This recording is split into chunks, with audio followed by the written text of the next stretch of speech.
प्रणाम प्रणाम गुरुजी। गुरुदेव, प्रणाम जी। प्रणाम प्रणाम।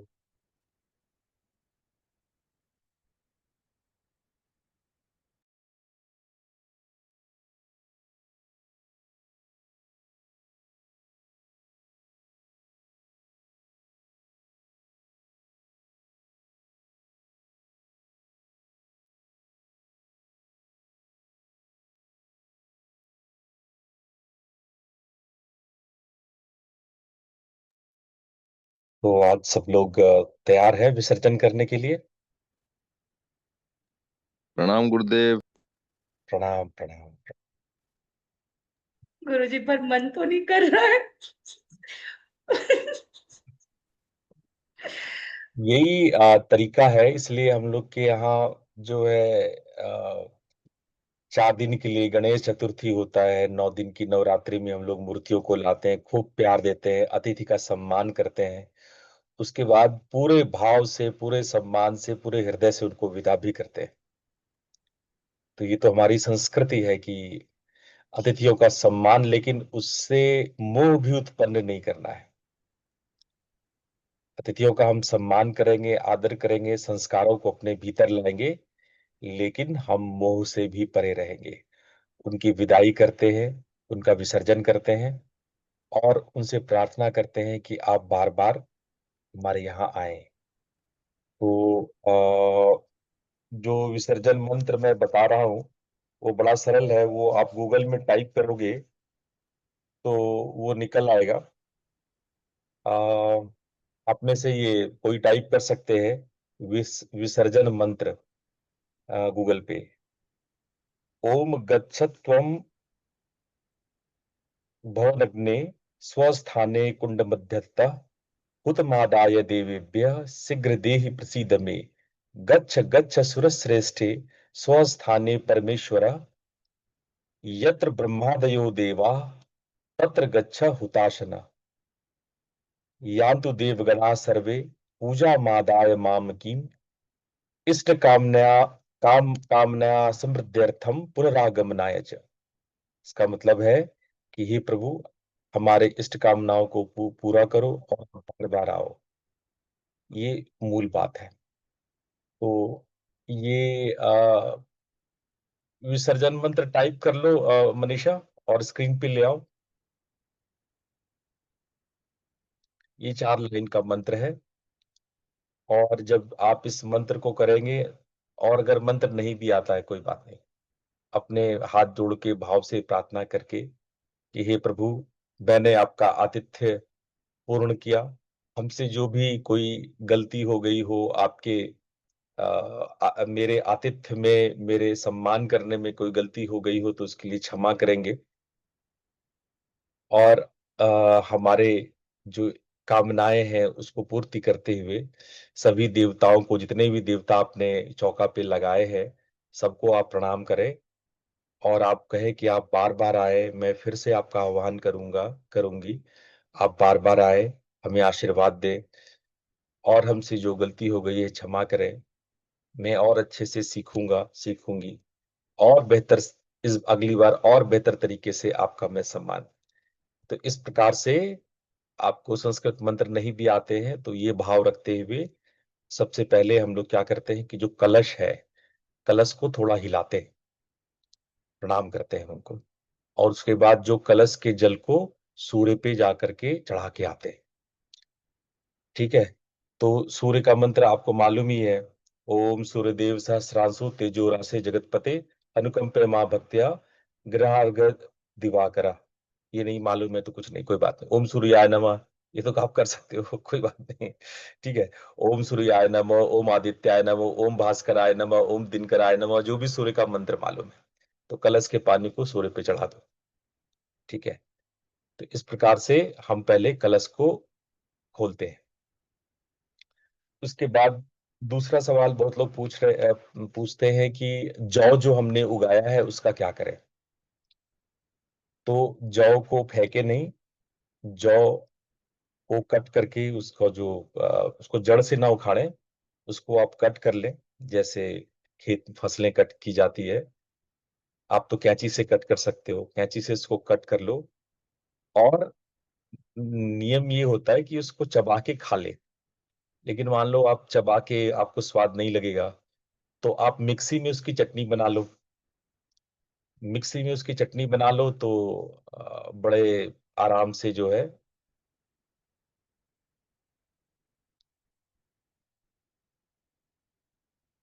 एक बार हाँ, आप स्क्रीन में पहले चेक। वाला खोल लो, ये वही है, वही मंत्र है, एक ही मंत्र ही है, और कोई दूसरा मंत्र होता ही नहीं है, एक ही मंत्र होता है, कोई दिक्कत नहीं है। ये ओपन तो नहीं हो रहा, इसको ऐसे ही देख लेंगे कि क्षमा प्रार्थना आ रहा था बार बार, इसीलिए इसको ऐसे मैंने स्क्रीन शेयर कर दिया है, ये वाला हम्म मंत्र। ये 2 लाइन भी आप गुनगुना लें मन में, या फिर आप जो है मन से हिंदी में जो भी, इंग्लिश में जो भी बोलना है वो भी बोल सकते हैं, इसमें कोई हर्ज की बात नहीं है। तो पहले कलश को खोलते हैं, उसके बाद जौ को कट के करते हैं। फिर तीसरी जो काम हम करते हैं कि जो जो देवी देवता हैं उनको उनके स्थान से हटा देते हैं। या अगर आपने पूजा अपने घर के पूजा स्थल से, मंदिर से निकाला है, उसको वापस मंदिर में रखते हैं, लेकिन उसको रखने से पहले उनको पूर्ण रूप से स्नान स्नान करा करके, और जो जैसा आप रखते हैं वापस उनको अपनी जगह पे, शुद्ध साफ सुथरी जगह पे जहाँ पे आप रखते हैं रख लें। जो लोग पार्थिव रखे हैं वो उनका विसर्जन करना चाहते हैं, तो पास में कोई बहता हुआ जो भी नदी है वहां से ही, ये सर्वोत्तम माना गया है। मान लीजिए कोई ऐसी व्यवस्था नहीं है आपको पार्थिव, तो मंदिर को दान कर सकते हैं। यदि वो भी व्यवस्था नहीं है तो 1 हाथ जमीन, 1 से 1.5 हाथ जमीन खुदाई करके उसको आप जमीन दोज कर सकते हैं। तो ये कोई भी प्रक्रिया जो है आप करके उनको विदा करेंगे। ध्यान रहे, विदाई आप मूर्ति की नहीं कर रहे हैं, मूर्ति के अंदर जिस शक्ति की आपने पूजा की है उनकी विदाई हो रही है। तो इसलिए इस बात की चिंता न करें कि वो मूर्ति मैंने बहा दिया, जमींदोज कर दिया, मंदिर में दान कर दिया, ऐसा नहीं है। वो मूर्ति महत्वपूर्ण नहीं है, मूर्ति के पीछे जो प्राण शक्ति की आपने उपासना पूजा की थी वही महत्वपूर्ण है। तो इस प्रकार से आप सभी वहां पे जो आपने देवी देवता लगाए हैं उनको आप पूर्णतः स्थान दें। और उसके पश्चात जब आप ये क्रिया कर ले, उसके बाद जगह की सफाई, फूल माला, कपड़े इत्यादि जो आपने रखे हैं वो आप जो है जहां विसर्जित करते हैं, दान करते हैं, वहां आप कर दें। तो इस प्रकार से हम लोग पूजा को समेट लें। ये नवरात्रि आज पूर्ण होता है, और बहुत मन से आरती करते हुए, गाजे बाजे के साथ, भजन कीर्तन के साथ इस क्रिया को पूर्ण करें। सारे परिवार एक साथ मिल लें, खूब बढ़िया आरती करें। भगवती को विदाई जो है वो चुपचाप शांति से न दें, बल्कि गाजे बाजे के साथ, बड़े सम्मान के साथ, बड़े उत्साह पूर्वक भजन कीर्तन के साथ उनकी विदाई करें। ये महत्वपूर्ण है। ये हम लोग ऐसे रोते हुए गले मिलके और चुपचाप से नहीं करते हैं, विसर्जन हम लोग बड़े धूमधाम से करते हैं। तो वो धूमधाम आप करें, उसमें कोई दिक्कत नहीं है। गाने वाने बजाएं और जो है गाएं और कीर्तन करें, और ढंग से आप विदाई करें। ये तो हो गई विसर्जन की बात। 2-3 और महत्वपूर्ण बातें आप लोगों से करनी है। नवरात्रि समाप्त हुई, आप लोगों ने बहुत श्रद्धा से जो भी आपने साधना किया, माँ आपकी मनोकामनाएं पूर्ण करेंगी। मैंने आपके लिए बहुत मेहनत की है इस बार, खूब मैंने हवन किया है, सुबह शाम आपके लिए पूजा किया है। निश्चित रूप से ये फल आपको आने वाले दिनों में अनुभव होंगे। इसके साथ साथ हम शक्ति साधना समाप्त नहीं कर रहे हैं, ये केवल नवरात्र समाप्त हो रहा है। शक्ति साधना हम लोगों का अभी 1 महीना चलेगा। ये पूरा अक्टूबर हम लोग शक्ति साधना करेंगे। तो शक्ति साधना में क्या करेंगे, कैसे करेंगे, इसकी रूपरेखा मैं आप लोगों को बताना चाहता हूँ। सबसे पहले आप लोग नोट डाउन कर लें कि अभी हम लोग आने वाले समय में श्री विद्या का हम लोग साधना करने वाले हैं। श्री विद्या में षोडश आवरण है ना, ये षोडश आवरण और 5 उस 16 आवरण की पूजा करेंगे, जिसमें से 10 9 आवरण हमारे शरीर में है, 10वां द्वार है, और बाकी का जो 6 है वो शरीर से ऊपर है। तो शरीर को श्रीयंत्र बना करके हम लोग आगे श्रीयंत्र की साधना करने वाले हैं।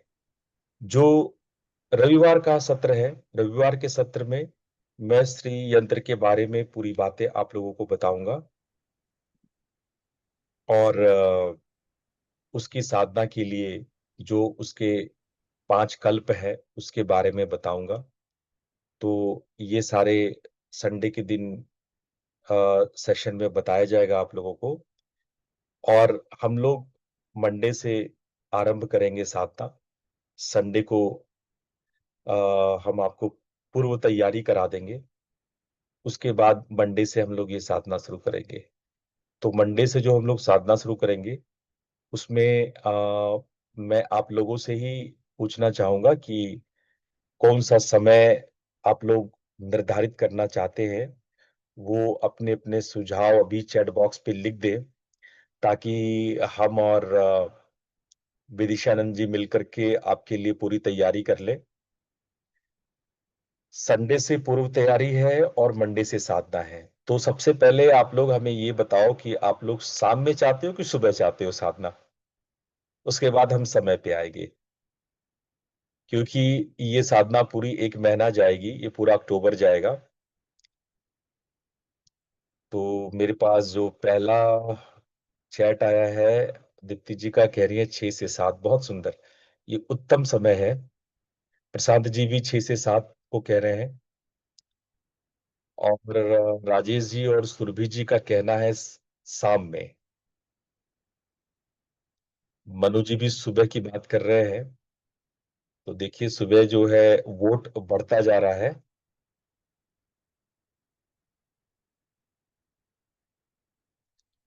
श्रीवास्तव जी सुबह 5:30 से 6:30 चाह रहे हैं।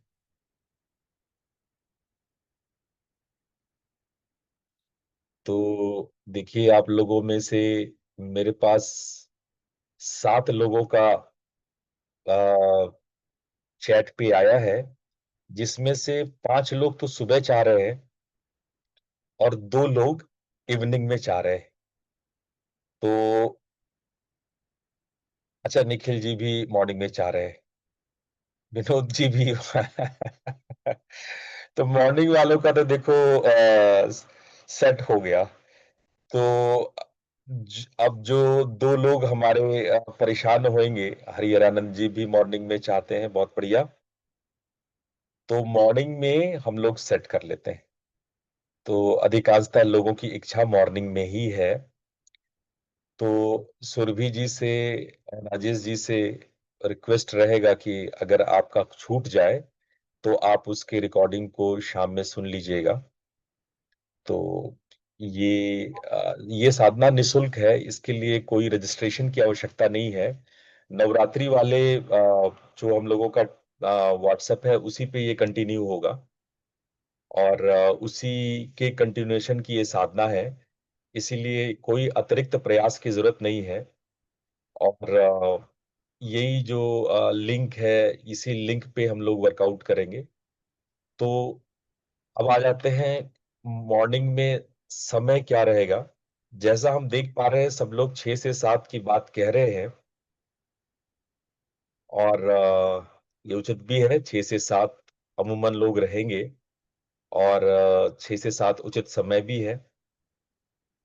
तो ये 1 घंटे का कार्यक्रम श्री विद्या के लिए हम निर्धारित करते हैं।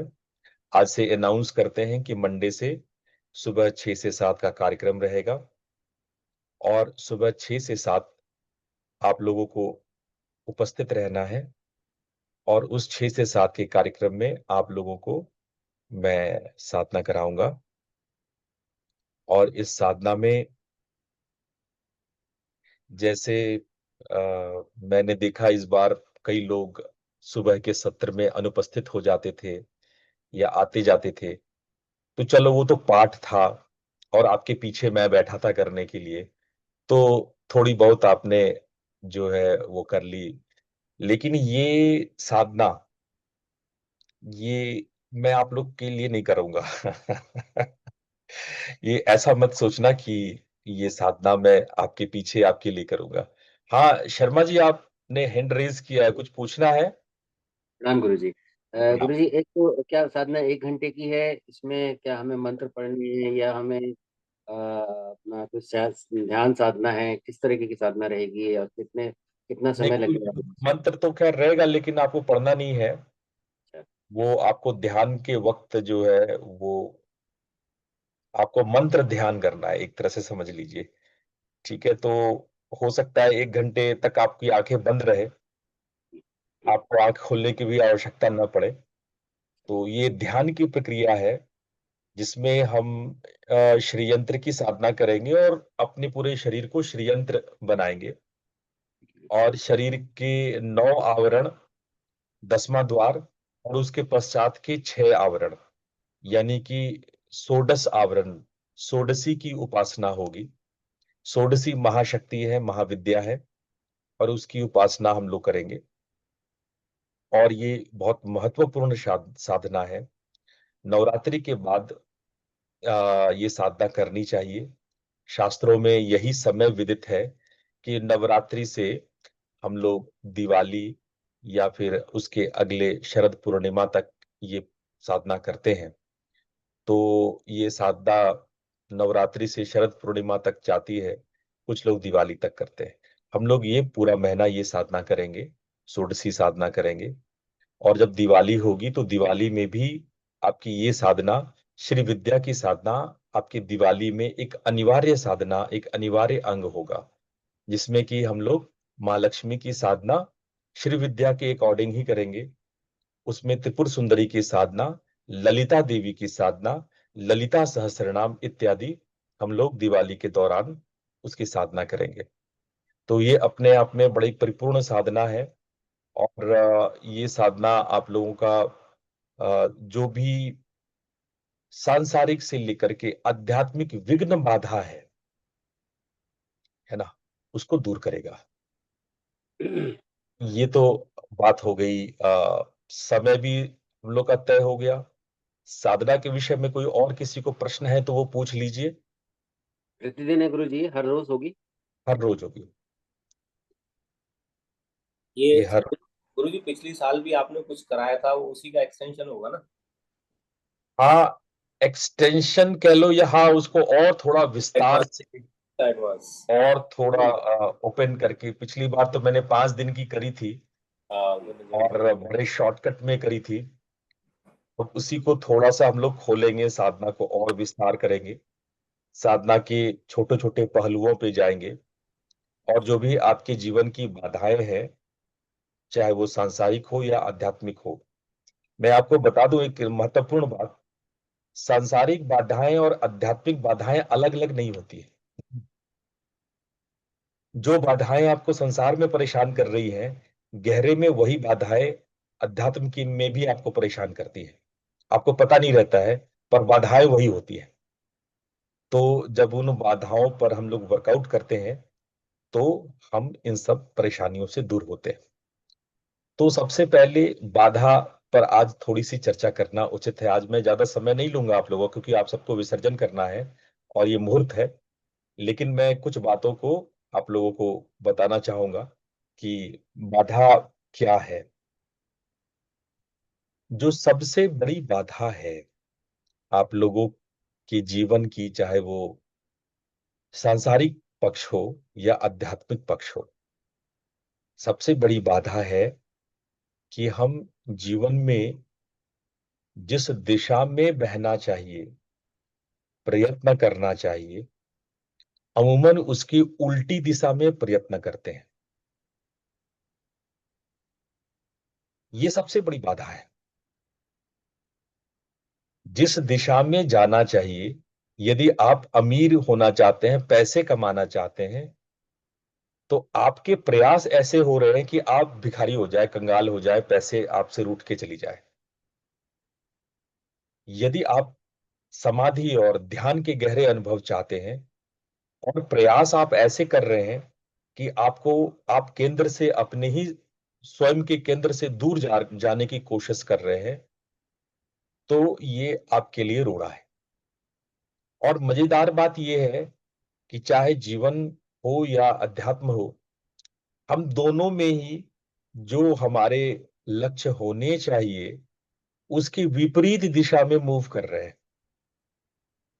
आपको लगता होगा कि ये मैं कैसी बात कर रहा हूं, पर मैं आने वाले दिनों में आपको वो चीज दिखाऊंगा, वो चीज बताने जाऊंगा जो वास्तव में आपके जीवन का बाधा है। आप सोचते होंगे कि परिस्थितियां बाधा है, परिस्थितियां अनुकूल नहीं होती है, पर मैं धीरे धीरे आपको समझा पाऊंगा कि परिस्थितियां नहीं, आप ही स्वयं के अनुकूल नहीं हो, आप ही सबसे बड़ी बाधा हो। अपने खुद के जर्नी के, खुद के यात्रा के आप ही सबसे बड़ा बाधा हो। परिस्थितियां बाधा नहीं है, बल्कि परिस्थितियां आपको और मजबूत बनाती है, आपकी परीक्षाएं लेकर के आपको सशक्त करती है। पर आप यदि सशक्त ना होना चाहो, आप परमात्मा के सामने ये, जैसे कई बार आप लोगों में से अगर किसी ने किसी एग्जाम को एग्जामिन किया हो या पेपर चेक किया हो, तो मैं वो परमात्मा की बात बताता हूँ। परमात्मा हम लोग को कैसे देखते हैं, वो उस एग्जामिनर की तरह देखते हैं जिसमें बच्चे ये पूरी ताकत लगा देते हैं कि टीचर हमें फेल क्यों ना करे, कैसे ना करे, आपको फेल करना ही पड़ेगा मुझे। वो सारे प्रयास लगाते हैं कि आप मुझे फेल कर दो। आपने कुछ नहीं भी लिखा होता तो कोरे कागज पे शायद शिक्षक दया करके कुछ मार्क्स दे भी देता, लेकिन अगर आप उस कोरे कागज पर कुछ ऐसी आकृतियां बनाते हो, कुछ ऐसी बातें लिखते हो कि एग्जामिनर जो है वो बाध्य हो जाए आपको फील करने के लिए, तो ये स्थिति है आपकी। ये स्थिति है आपकी।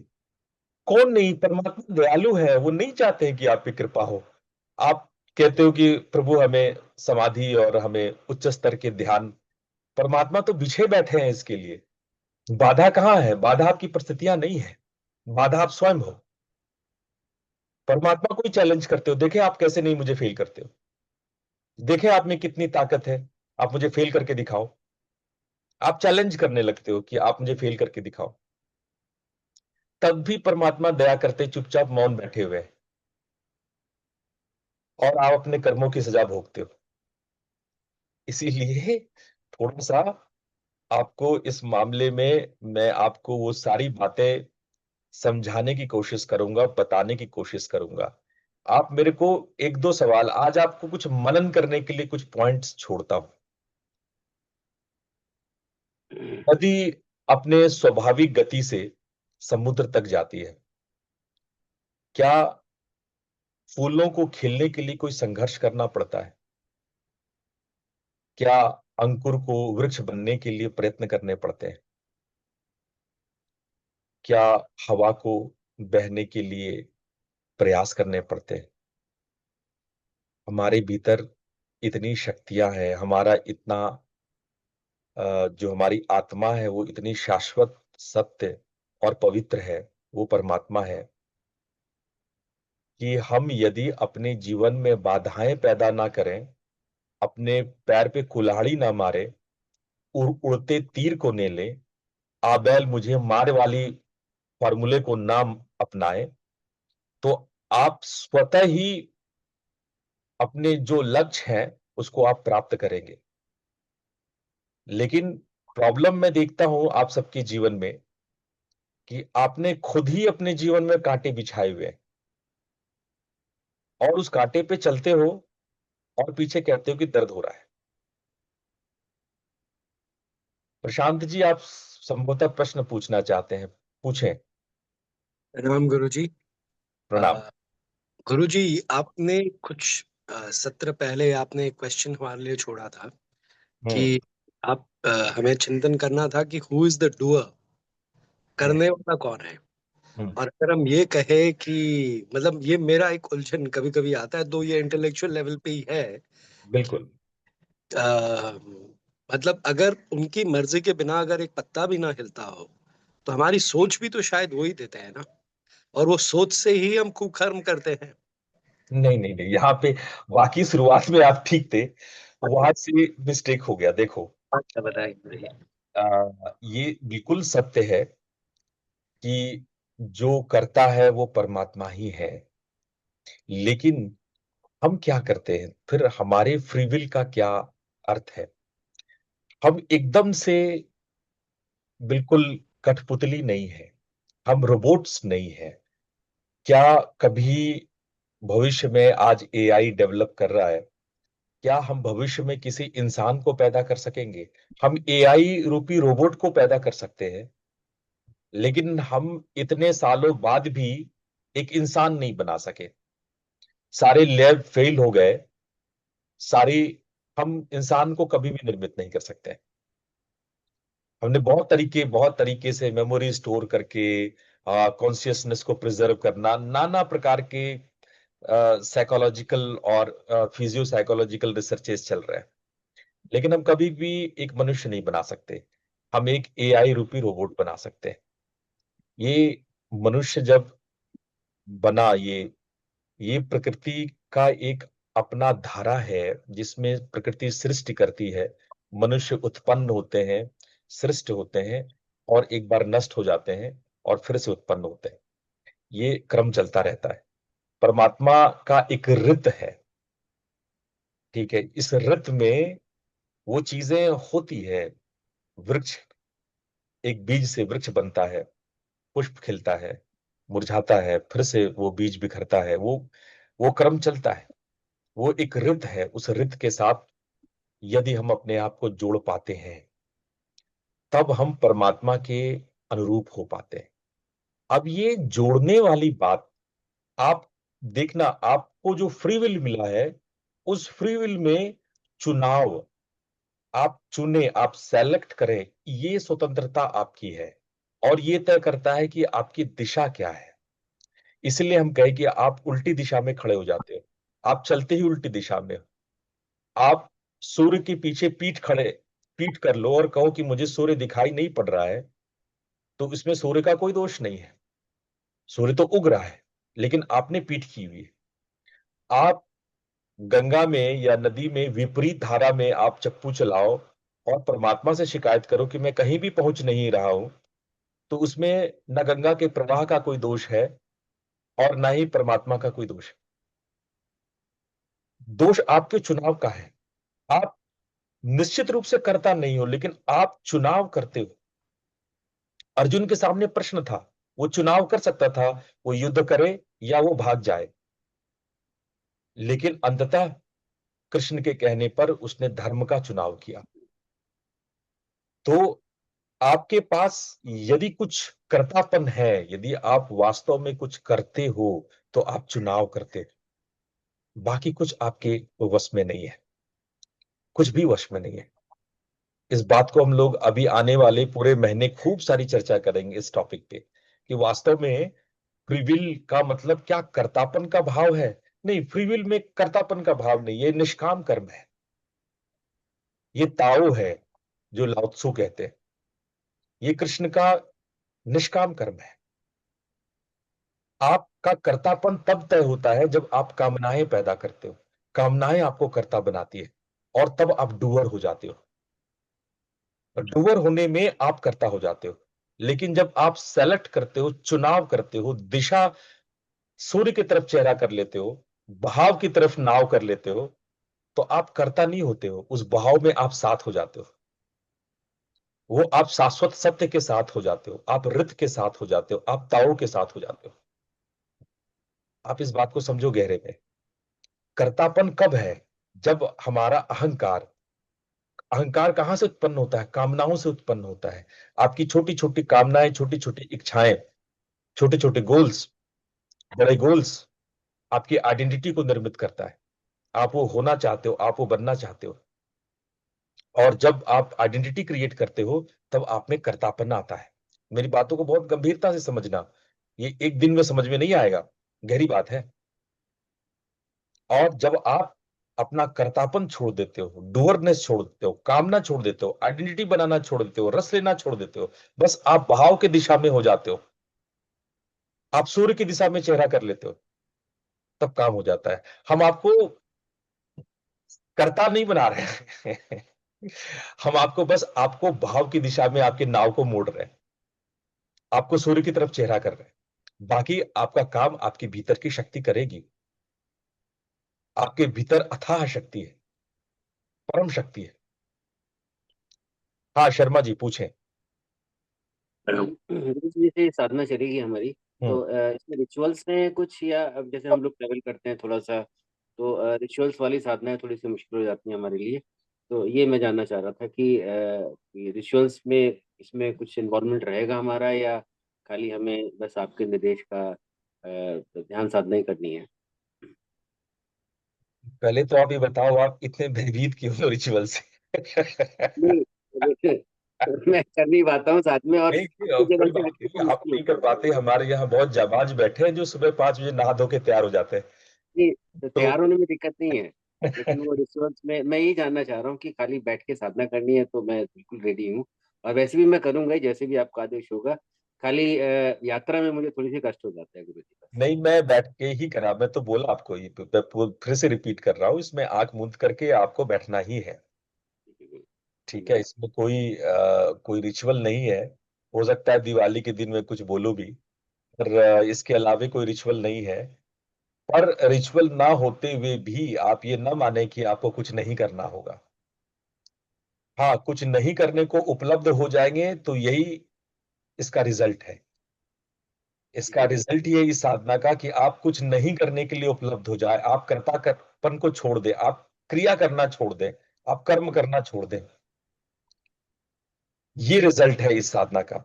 शक्ति साधना में हम, शक्ति स्वयं एबल है, समर्थ है बहने में। आपको शक्ति को कहीं ले नहीं जाना है वरना वो शक्ति ही क्या जिसको, जिसमें शक्ति लगानी पड़े।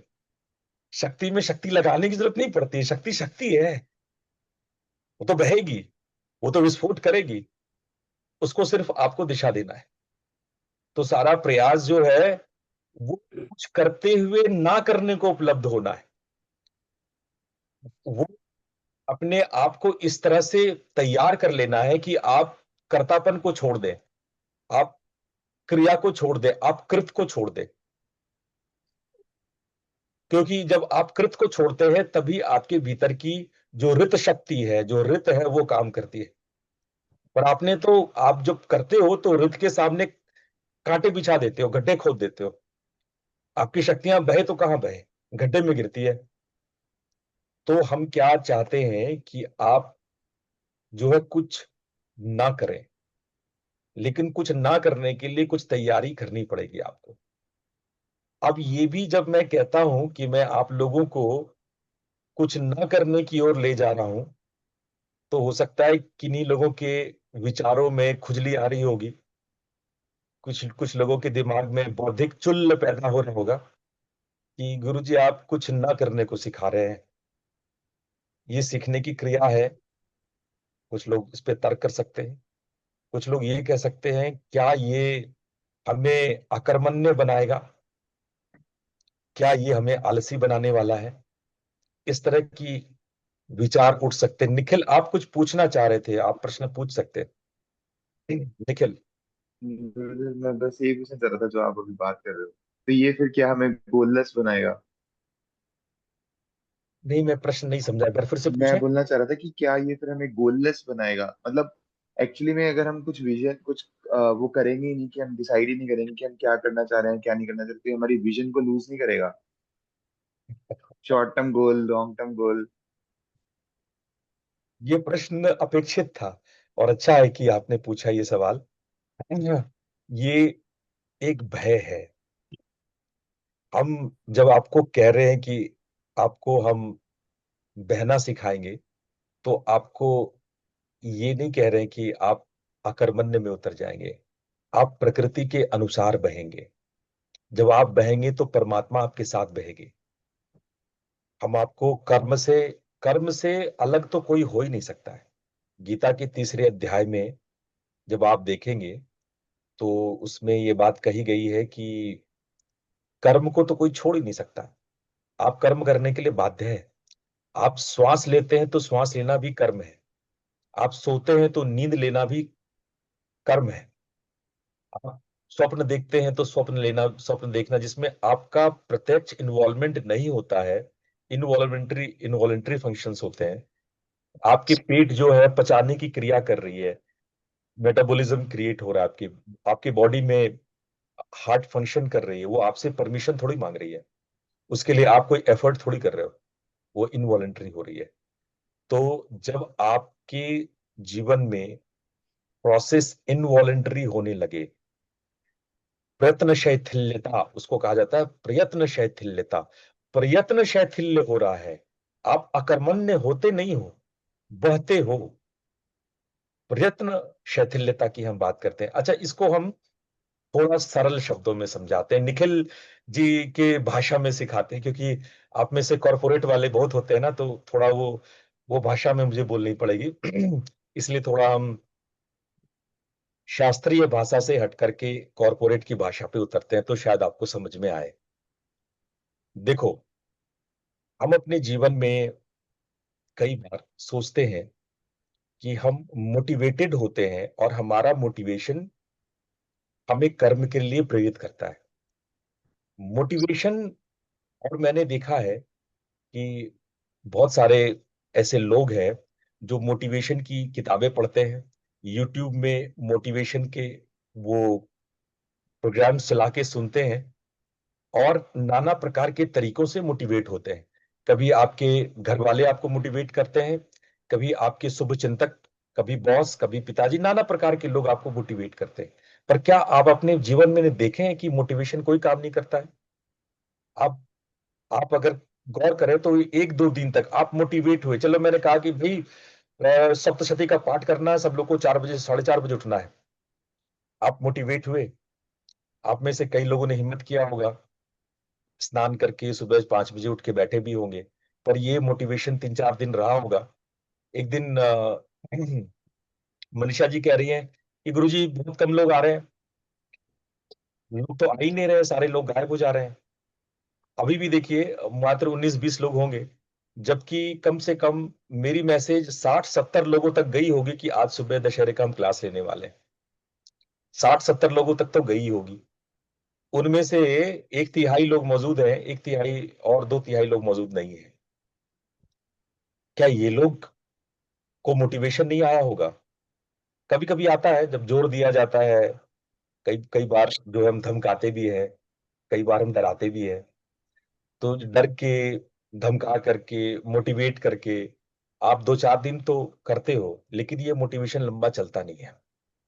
आपके जीवन में झांक के देखो, आप लोग सोचते हो कि भाई जिम जाएं, हम 4 दिन के अंदर 6 पैक बना लें। गौर करो, 3-4 दिन आप गए होगे, 5वें दिन जो है बहुत बेमन से गए होगे, छठे दिन बारिश हो गई होगी पक्का। कुछ ना कुछ ऐसा घर में घटना घट गया होगा कि या पैर में दर्द हो गया होगा, चोट लग गया होगा, बुखार आ गया होगा, कोई ऐसी बात हो गई होगी, उसके बाद जो है सारा मोटिवेशन आपका धूल धूसरित हो गया होगा और फिर धीरे धीरे खत्म हो गया होगा। होता है कि नहीं होता है? मोटिवेशन कभी भी आपको आपके रिजल्ट तक नहीं, यहां मोटिवेशन का मतलब है तरह तरह की कामनाएं, ये ये आपको कभी भी रिजल्ट तक नहीं ले जाता है। मनु जी, आप कुछ कह रहे हैं क्या?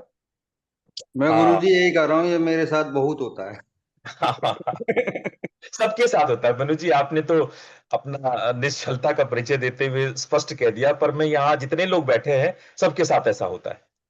ठीक है, ये कोई ऐसी बात नहीं है। तो भाई आपकी मोटिवेशंस में क्या कमी रह गया? मोटिवेशन, जब आप मोटिवेट हो रहे थे, जब आपने संकल्प किया था, तो आप बिल्कुल सोचे थे कि मैं ये कर ही लूंगा, मेरे से ये हो ही जाएगा। कहां पे मिस्टेक हो गया? क्या मोटिवेशन का कोई मिस्टेक है? नहीं। एक और बात है, उसको आपने सिस्टम नहीं बनाया। You not made your motivation system. Motivation होना और उसको सिस्टम बनाना, ये दोनों फर्क है।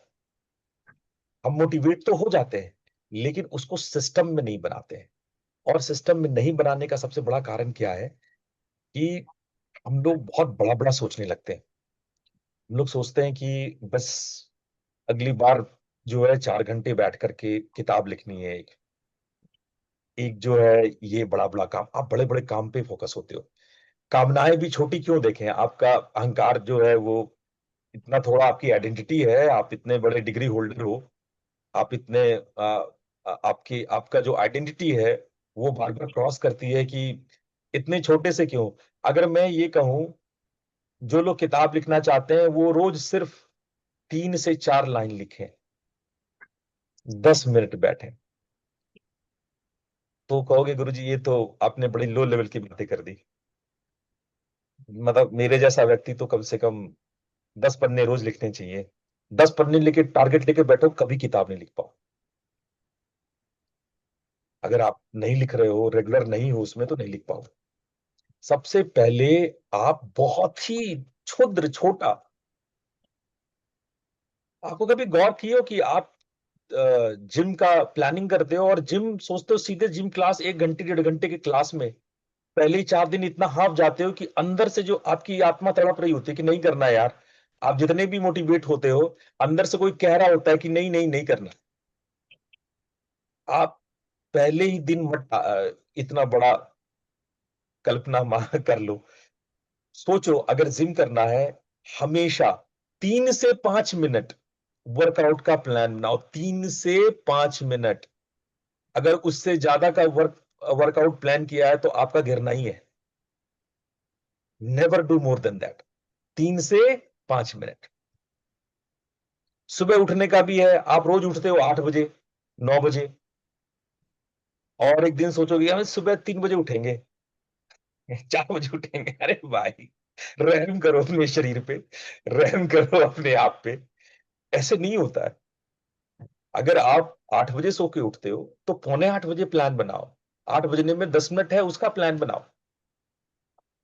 लेकिन आपका आइडेंटिटी उस बात के लिए तैयार नहीं होता। यार मैं तो पहले उठता था ना, मैंने 4 दिन, मैं पहले एक बार 4 बजे उठा था, मैं पहले एक बार 4 दिन तक 9 दिन तक ये काम किया था। आपकी जो स्मृतियां हैं, आपका जो अहंकार है, आपकी उपलब्धियां जो है वो धक्के मारती है कि नहीं इतनी छोटा सा कैसे, मैं तो बड़ा करने के लिए पैदा लिया हूं, मैं तो बड़ा करूंगा। और जब आप ऐसा सोचते हो तो आप सोचो कि आप ट्रैप में फंस गए, आप कामनाओं के ट्रैप में फंस गए। इसीलिए जब मैं कहता हूं ना निष्काम कर्म, तो आप समझो इस बात को। मैं कामना पे वैल्यू ही नहीं देता कि आप कामना ही मत करो कि हमें परफेक्ट होना है, हमें कोई चीज पाना है, बॉडी बिल्डर होना है, 6 पैक लगाना है, बनाना है, हमें ये करना। आप ये कामना ही मत करो। कामना ही झंझट है। और उसके लिए मोटिवेशन ना वो 2-3 दिन तक आपको फुला के रखता है, उसके बाद फिर आपको असलियत पता लग जाती है, अरे हमसे ना होगा। लोग तो ये प्रयास भी छोड़ देते हैं कि ना ना हमसे ना होगा। तो आप प्रयास करो और उसके बाद आप उदास हो जाओ, निराश हो जाओ। पहले आशा करो, फिर निराश हो जाओ, फिर आशा करो, फिर निराश हो जाओ, फिर आशा करो, फिर अरे छोड़ो इस चक्कर को भाई। आशा निराशा के चक्कर को छोड़ो। हम तो कहते हैं कि थोड़ा थोड़ा कुछ करो बस। हल्का सा नदी के को एक डायरेक्शन दो, गिव अ दिशा। चेहरा मोड़ना है दूसरी तरफ, बस कुछ नहीं करना है, बाकी आपकी एनर्जी अपने आप करेगी। आप यकीन करो, अगर आप 3 मिनट रोज 10 दिन तक करके देख लो। 3 मिनट वर्कआउट करना, ज्यादा नहीं करना, फिर गड़बड़ करोगे नहीं तो 3 मिनट करना और रोज कर देना 10 दिन। और जो ऊर्जा आपके अंदर में पैदा होगी, जो दिशा आपने आपने क्या किया, अपना चेहरा को मोड़ा है बस। आपने बस दिशा चेंज की है, अपने ऊर्जा को एक दिशा दी है बस। आप कुछ कृत नहीं किए, कोई बड़ा कांड नहीं किए, कोई बड़ा कर्म नहीं किए हो। ठीक है, आपने बस एक छोटी सी दिशा दी। 3 मिनट, 3 मिनट आप 3 मिनट से ज्यादा जाओ। जीवन में जो भी आप सोचते हो कि हाँ, तो बस 3 मिनट उसके लिए, 3 मिनट्स। किताब लिखने हैं, 3 मिनट बैठो बस। जो करना है 3 मिनट करो।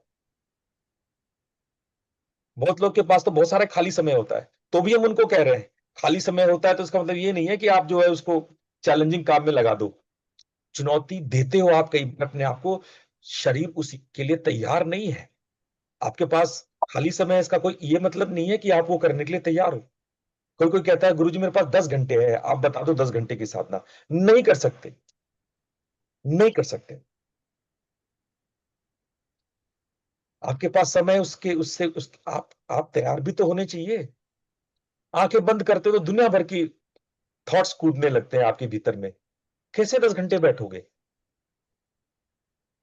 ऐसे मत करो।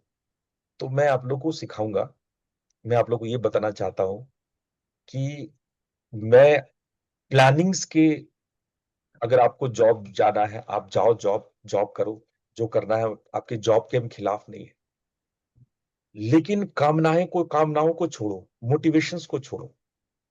आप 3 मिनट, सिर्फ सिर्फ 3 मिनट अच्छे अच्छे काम करना शुरू करो।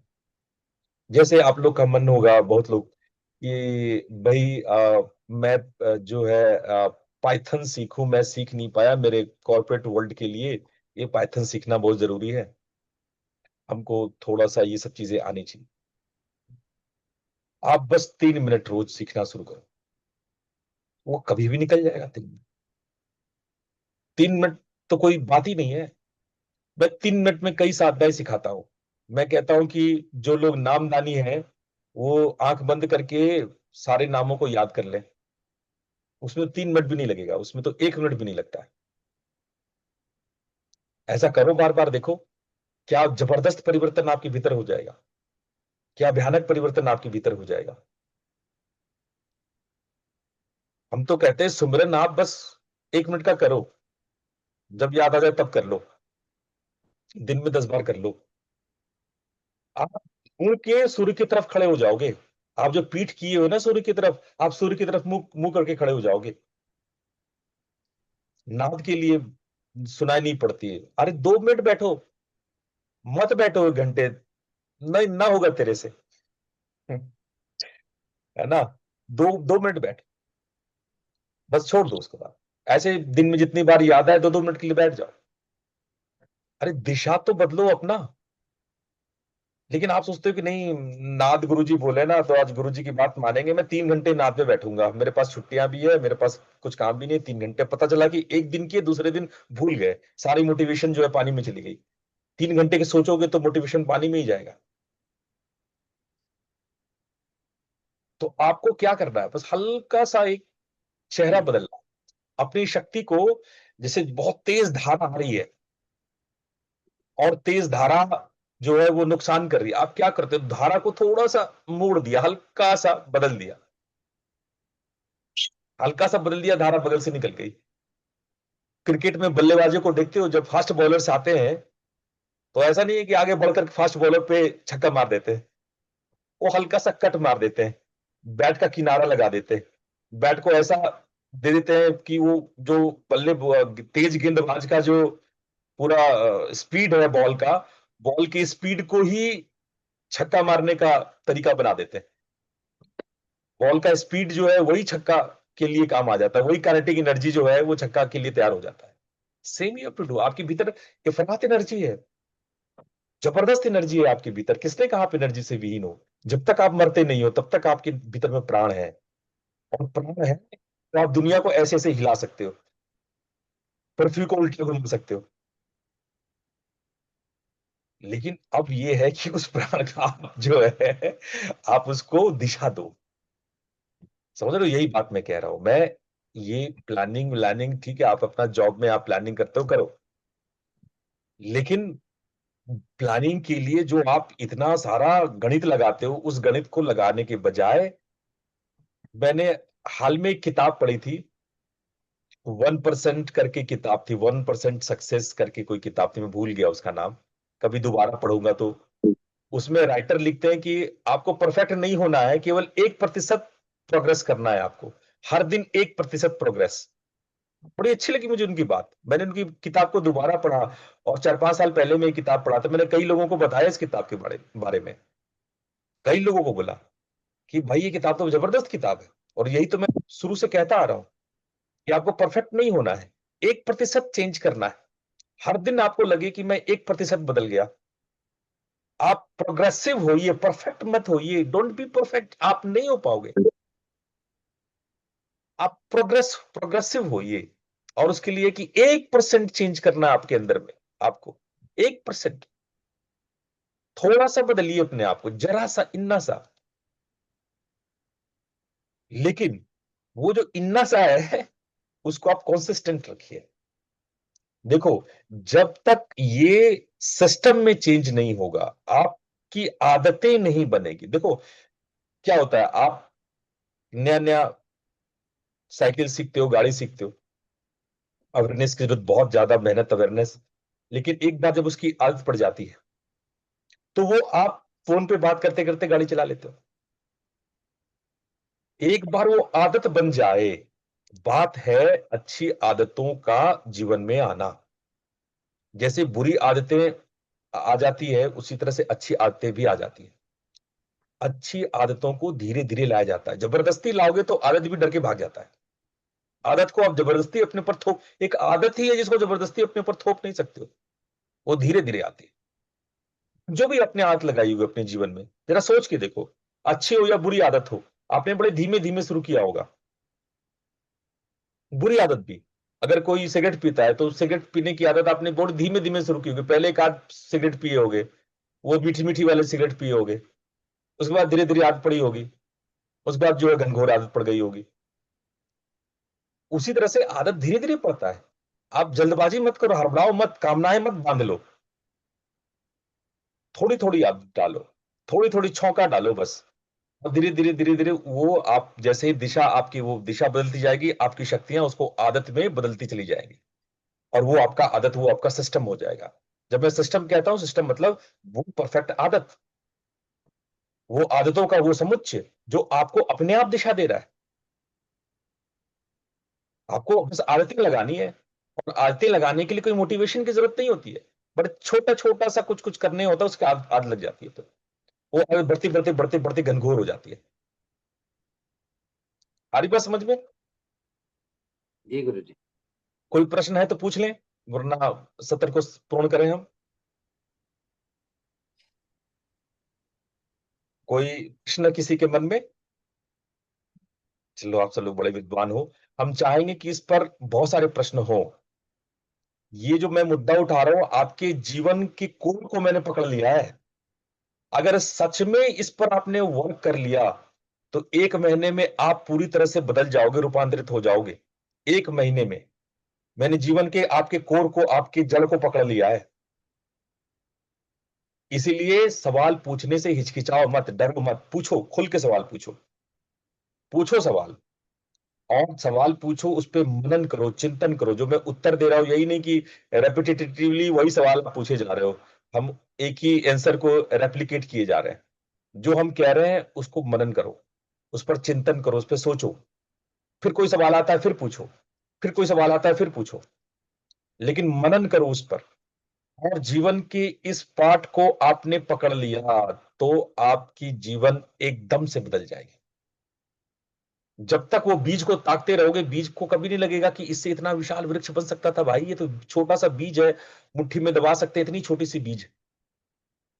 बस उसको एक प्रॉपर माहौल देना होता है, मिट्टी के अंदर दबाना भर पड़ता है आपको। वृक्ष को उगाने के लिए कोई मेहनत नहीं करते, कोई कर्तापन नहीं लाते हो, है ना? परमात्मा से झगड़ते नहीं हो कि हमको फ्री विल मिला है कि नहीं मिला है, हम डूबर है कि नहीं है। बस उसको एक माहौल देते हो, आपको सिर्फ माहौल देने की हम बात कर रहे हैं। एक छोटी सी बात कि उस बीज को जो है वो दबा दो बस मिट्टी में। बाकी घटना आपके अंदर में सब कुछ है, वो घटना घट जाएगी, वो हो जाएगी, वो वृक्ष निकल आएगा, वो घटना घट जाएगी। तो मैं आपके जड़ को पकड़ रहा हूं, इस महीने में आपकी जड़ों को एकदम से पकड़ने वाला हूं। मैं चाहता हूं कि आप सभी पूरी शक्ति साधना में उपस्थित रहें और नियमित रहें। शक्ति साधना में मैं धीरे धीरे धीरे धीरे आपके बहुत गहरे भीतर उतर जाऊंगा, और वहां नीचे सब कुछ बदल दूंगा। ठीक है? तो इसलिए ये कोई रिचुअल नहीं है, नहा धो करके आप लोगों को बहुत कठिन पद्मासन में बैठना नहीं है। वो कोई लंबी लंबी किताबें नहीं पढ़नी है, कोई यांत्रिक तांत्रिक मांत्रिक साधना नहीं करनी है। ये साधना बस आपको रित तक, आपको रितान्वेषी बनाने की साधना है। आप रितान्वेषी बने, आप रित को जाने, रित में बहें। इसी भाव के साथ आज की बातें मैं पूर्ण करता हूं। मैं संडे को पुनः मिलूंगा, और संडे को आप लोग तैयार रहिएगा। संडे को हम लोग विचार विमर्श करेंगे, और मंडे को हम साधना स्पष्ट रूप से शुरू कर देंगे। सुबह 6 से 7 अपनी साधना रहेगी, ये रोज चलेगी, ये पूरे महीने चलेगी। ठीक है, चलो प्रणाम। प्रणाम गुरुजी। प्रणाम प्रणाम गुरुजी। प्रणाम गुरुजी, प्रणाम बहुत शुक्रिया। प्रणाम गुरुजी।